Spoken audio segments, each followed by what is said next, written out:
Put it down for a little bit. Yeah. In New York? Yes. Gilbert.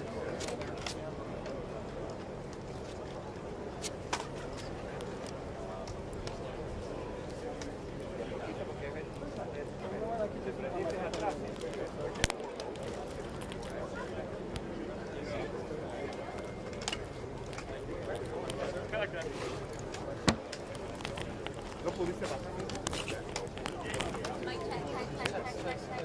Sorry.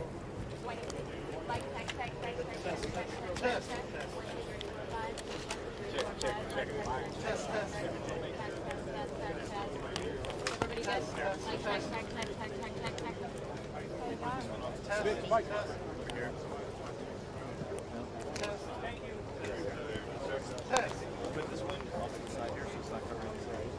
Or maybe over here. Main question, are you going to be this guy?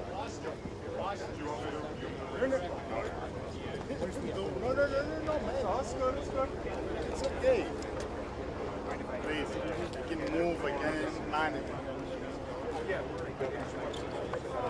It's a lot easier for us.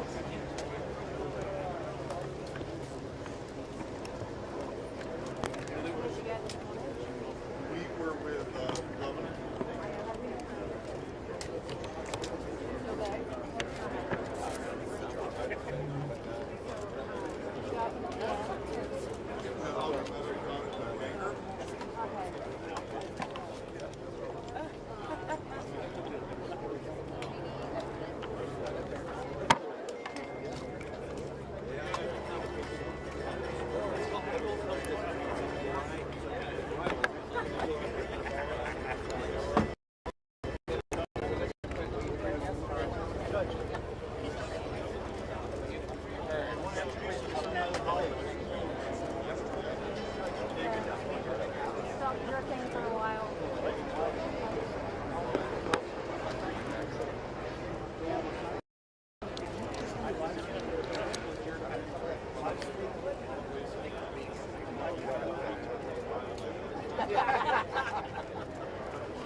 Yeah, I will. I'll be on the ground. I'll be on the ground.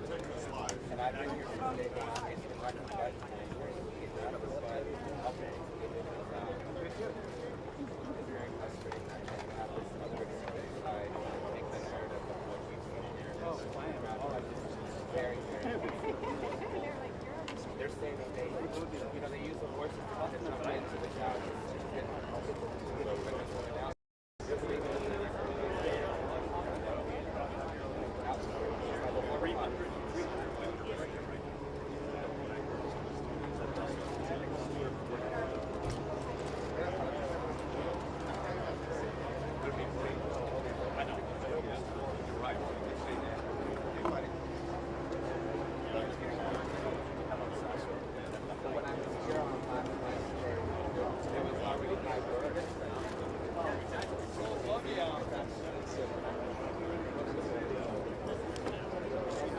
Ya están grabando allá, ¿verdad?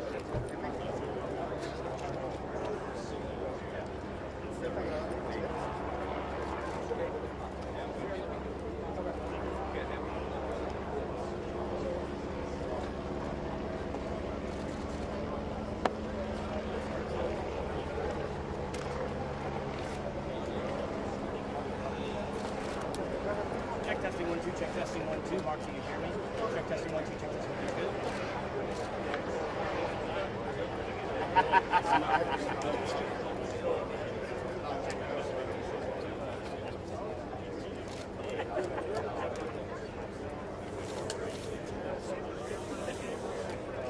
Hey, if everyone can please take their places, back up, please. Thank you. I just wanted to check. Gilbert.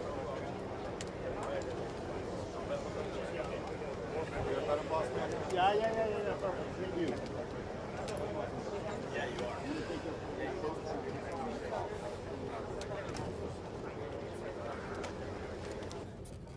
Why don't you, y'all come on in.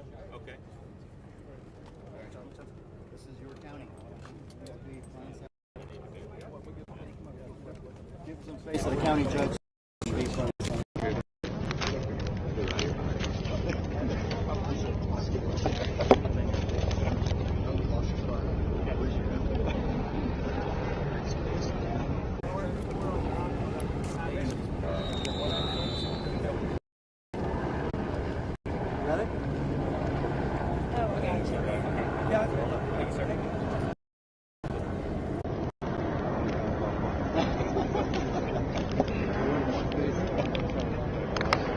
I want to thank everybody for joining with us here today.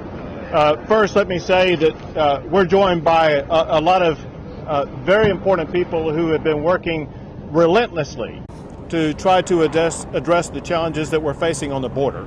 I want to mention some of their names. We're in Val Verde County right now. Chief Administrator for Val Verde County is County Judge Owens. Mayor for Del Rio, who's been on the front lines of having to make a lot of tough decisions, been on the front lines of trying to protect his community from being overrun by everybody who's been coming across the border, is Mayor Lozano. You have Sheriff Martinez, the chief law enforcement officer for this county. For Mayor Lozano and Sheriff Martinez, I was in close contact with them during the entirety of this past weekend as we began organizing a more robust response to what's been happening along the border. We also have with us Brandon Judd, who is the president of the Border Patrol Council, who will be saying a little bit more later, as well as the director of the Texas Department of Public Safety, Steve McCraw, who will also be making comments, as well as the general in charge of the Texas National Guard, Tracy Norris, is here. Importantly, we have members of the Texas House of Representatives with us, including the Speaker of the House. The reason why members of the House, as well as the Senate, as well as the entire legislature, are so important is a core component of the strategy for Texas to be able to respond to this disaster on the border is the funding that was appropriated by the Texas legislature that I signed into law last week. Altogether, the state has provided $3 billion for the state to be able to address this challenge. But let me start by making a point about the challenge that we're dealing with. We need to understand that if you go back a year ago, President Biden campaigned on having open borders in the United States. I'm sure most people, when they heard President Biden, either when he was as a candidate or as president, talk about open borders, they had no idea it would lead to the type of chaos that we've witnessed just behind me for day after day after day. Contrary to what Kamala Harris talked about trying to solve this problem in the Northern Triangle, what the world is witnessing now is the open border policies that are being utilized by the Biden administration. It attracts people from across the entire globe, including people coming from more than 150 different countries. And when you have an administration that is not enforcing the law in this country, when you have an administration that has abandoned any pretense of securing the border and securing our sovereignty, you see the onrush of people like what we saw walking across this dam that is right behind me. Well, because the Biden administration is doing nothing to secure our border, because the Biden administration has been promoting and allowing open border policies, it has been the state of Texas that had to step up and address this challenge and work with the local mayor, the local county judge, and the local sheriff to accomplish several things. One of our primary goals, obviously, was to assist local officials in making sure that their communities are going to be safe. But in addition to that, Texas is taking unprecedented steps. You can see by all of the Texas Department of Public Safety cars, as well as the National Guard vehicles that surround us here, but go for miles on either side of where we are right now. They have created a steel barrier preventing people from being able to cross the border. One day there were countless people coming across the border. Then that very same day, the Texas Department of Public Safety put up all of these DPS vehicles, and suddenly, in an instant, people stopped crossing the border in this location. That strategy is working. In addition to that strategy, there's something else that we're doing that's been unprecedented, and that is the state of Texas. We are arresting and jailing anybody who comes across the border illegally and trespasses on private property or on public land. And so it's not the Biden administration catch and release policy. It's the arrest and jail policy, sending a message to these folks and anybody thinking about coming here. If they're thinking about coming and crossing this river here in Texas, you may wind up with handcuffs on your hands, going straight to jail, as opposed to being released to the general population. The mayor here and the sheriff here and the county judge here, they've been on the front lines and they've been overwhelmed with what has taken place. It's essential that Texas continues its efforts. One thing that I've learned in briefings, and that is now that we have sealed this particular area of the border, we see the migrants now trying to penetrate other areas of the border.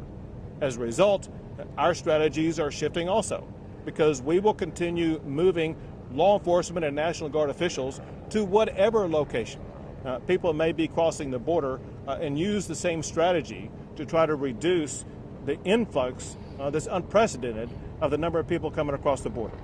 I am now going to turn over the mic to the director of the Texas Department of Public Safety, who's been organizing the efforts on the front line. Director McCraw, why don't you come on up? Thank you, sir.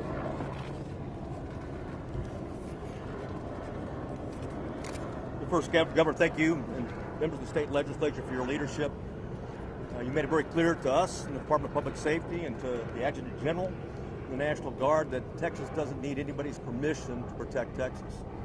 And as a result, you insisted that we be proactive in terms of assisting our Border Patrol agents in terms of securing this area, which is certainly a public safety threat, but also we're mindful as a homeland security threat. In fact, there's nothing more threatening relates to public safety in Texas and homeland security than unsecured international border with Mexico, period. And we've experienced influxes before in Texas, certainly in 2014, 2015, but going back to 1986 was the highest number of apprehensions of illegal immigrants back in 1986.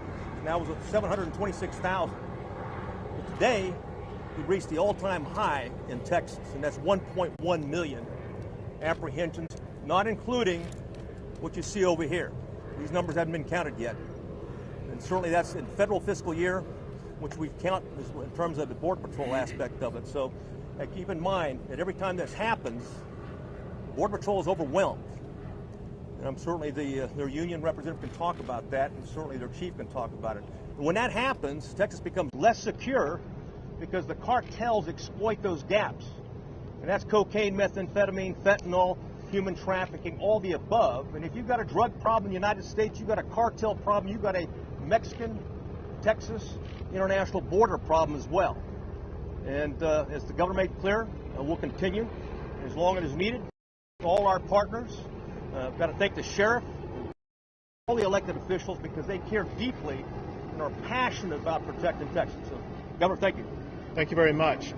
Obviously, the men and women charged with the duty in the United States to secure our border are the Border Patrol officers. These Border Patrol officers are overwhelmed with the amount of work they are required to do, and they're suffering the consequences of an administration that is not providing them either the personnel or the resources they need. To speak more about it, we have Brendan Judd, who is the president of the Border Patrol Council. Brandon, come on up. Thank you, Governor. First and foremost, I would like to thank the men and women in uniform, our military personnel, our DPS officers, our sheriffs. These people put on uniforms because they care. They care about these migrants. They care about the citizens of the United States. They put that uniform on every day to protect life, to protect the way that we have in the United States to protect our citizens. And they deserve an awful lot of thanks. We have to give gratitude to Governor Abbott for sending DPS here. We saw something yesterday that we knew was going to happen. When those people that were in buses south of Kingsville, Texas, when they found out that they were going to be sent back to Haiti, they took the bus over and they fled. If it wasn't for the men and women in uniform DPS officers. If it wasn't for that, we do not know what would happen right here under the bridge as word starts to spread that they potentially could be sent back to Haiti. If we don't ask the question, why are we here? What caused this? We won't fix this problem. The simple answer is catch and release. As long as we invite people to violate our laws, as long as we reward them for entering the country illegally and then releasing them into the United States with a de facto immigration status to where they can get work permits, to where they can send their children to school, where they have every right of a United States citizen, they're going to continue to come. We've seen that time and time again. We have to have the proper discussion. If we have that discussion, we can fix this problem. But until we fix this problem, we're going to continue to see scenes like this. We're going to continue to put pressure on Texas resources. We're going to continue to rob Peter to pay Paul. We're going to shift Border Patrol resources from already areas that are troubled like Tucson, and we're going to send them out here. We're going to shift resources from Laredo, shut down checkpoints. We're going to cede law enforcement operations to criminal cartels. The administration knew this was coming. On June 17th, they were warned. On June 17th, they were told to construct a temporary outdoor processing site similar to what we have under the Ansel Lewis Bridge in McAllen, Texas. They ignored it. They ignored the warnings. And then we started to see larger and larger groups coming underneath the bridge and congregating to the point that we're here now. Had we have taken the proper steps, we wouldn't be discussing this right now today. But because we are, Texas has been stressed. The Border Patrol has been stressed. ICE has been stressed. The National Guard has been stressed. There are solutions to this problem. And what you see underneath the bridge, that is not humane. The Biden administration promised that they would have a humane process. That is not humane. It is humane to properly enforce our laws. It is humane to not just give lip service to an issue, but to actually follow it up with actions. That's what we haven't seen. And for that reason, I am grateful to General Norris. I'm grateful to Director McCraw, and I'm especially grateful to Governor Abbott for taking the lead on this issue, an issue that he doesn't have to take the lead on. But he does because he cares about the citizens of the state of Texas and the citizens of the United States. For that, Governor, thank you very much. Thank you.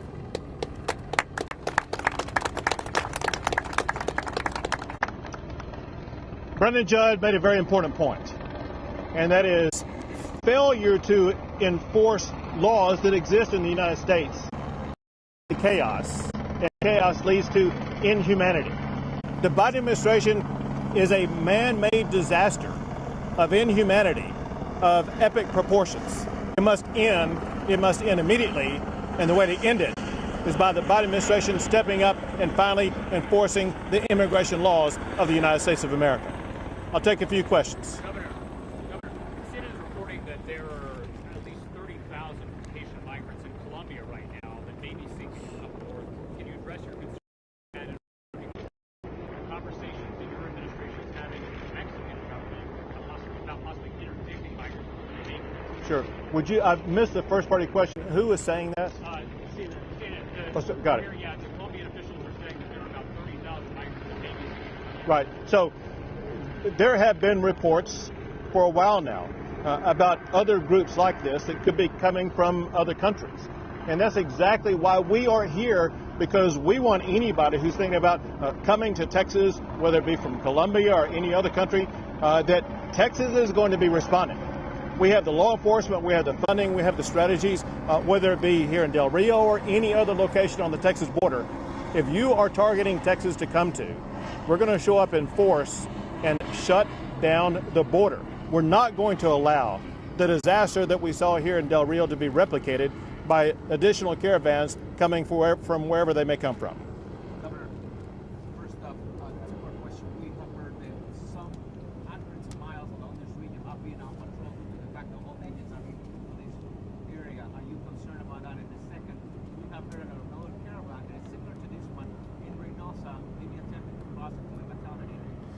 So both the Texas Department of Public Safety, the Texas National Guard, as well as local law enforcement are very aware of the different locations that migrants may be trying to cross. Some are leaving this region, going to other regions either in Valverde County or in neighboring counties. And as a result, we are also moving resources to interdict those who may be trying to come in. We have heard information about the possibility of something like this happening in Reynosa, and DPS as well as the National Guard, they are working in collaboration with those on the U.S. side to make sure that we are going to be able to put up the resistance that is needed so that those communities don't suffer the same consequences that Del Rio did. How many migrants are on that bridge right now, and are there any plans to reopen this border anytime soon? Sure. I will leave. And that's the county judge. The county judge told me that as of right now, there are about 8,600 migrants who remain under the border. And as far as I and the state resources are concerned, there is no intention to depart this location until this location is fully restored to total control. In terms of, I know you have flights going out and things like that, any kind of estimate on when that could be? So the flights going out that you're talking about are flights that are conducted by the Biden administration. And candidly, there's been nothing but confusion and shifting different stories about where they're flying them from, where they're flying them to, how many they are flying out. So that's a constantly changing story that only the Biden administration can venture to tell you. Two more questions. On that point about the flights and when these migrants will be away from that bridge, the Biden administration believes that they can process those remaining migrants by the end of the week. Do you believe that? They have shown no capability of being able to process all of these migrants by the end of this week. Is an incapability of dealing with this crisis, candidly, in a way where they pretend it doesn't even exist. And we're here to tell you, it exists, it's total chaos. And the Biden administration, they need to up their game big time. Last question. The Secretary of the Department of Homeland Security said that their response to the border here was commensurate with the need. However, we know that a lot of folks have been saying that you all need help down here for some time now. What are you supposed to do so long to be there? So we have been told by the Secretary of Homeland Security as well as others in the stretching back to last March and February that they would continue to provide resources that were needed to prevent events like this from happening. And all those promises were never fulfilled. And as a result, it had to be the state of Texas working in collaboration with our local partners that step and provides the resources that are needed to staunch the flow of illegal immigration on our border, and we will continue that effort. Thank you all very much. Thank you guys so much. Thank you for coming. Thank you. Thank you so much. Q&A's over. Thank you. Thank you so much for coming. Great. The Mexican government? So yes, I obviously made a disaster declaration for a reason, and that is if you look at what the financial strain and the healthcare strains that Valverde County is dealing with, as well as the additional counties around this area, there is a presidential disaster declaration. I have not yet heard back from the Biden administration, and if you look at history, about every time I've made a request, they've been non-responsive to any requests I've made about needs along the border and helping these counties with the resources that they need because they're completely overrun. Great. Thank you guys. Thank you. Just by the county, or is it the entire state? It encompasses the counties that are affected by the current surge. It is capable of being expanded to make sure that the state and the counties and the cities get the resources they need to be able to cope with the disaster caused by the Biden administration. Great. Thank you guys. That's the last question. Thank you so much. Thank you. All right, DPS can escort you guys back out. Thank you for coming.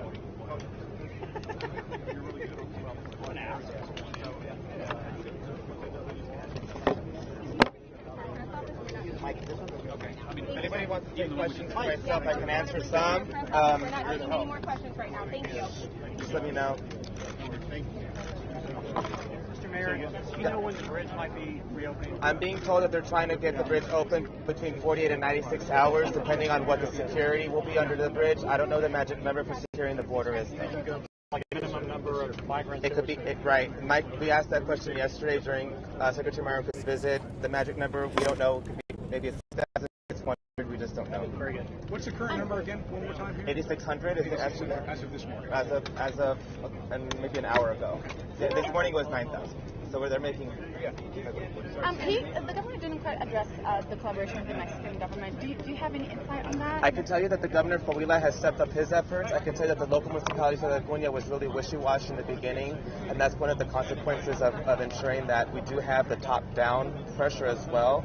The governor Favela has stepped up, to my understanding, and that's why a lot of the crossings have been diverted from here, but they continue to penetrate vulnerable areas and other spotty parts upriver and downriver. And I'm sorry, missed how many migrants estimated to be in the camp right now? 8,600. Now, is the goal for all of them to be expelled en masse, or is the Biden administration still processing any asylum claims? They're not processing anybody here locally. They're doing a lateral move. So what they're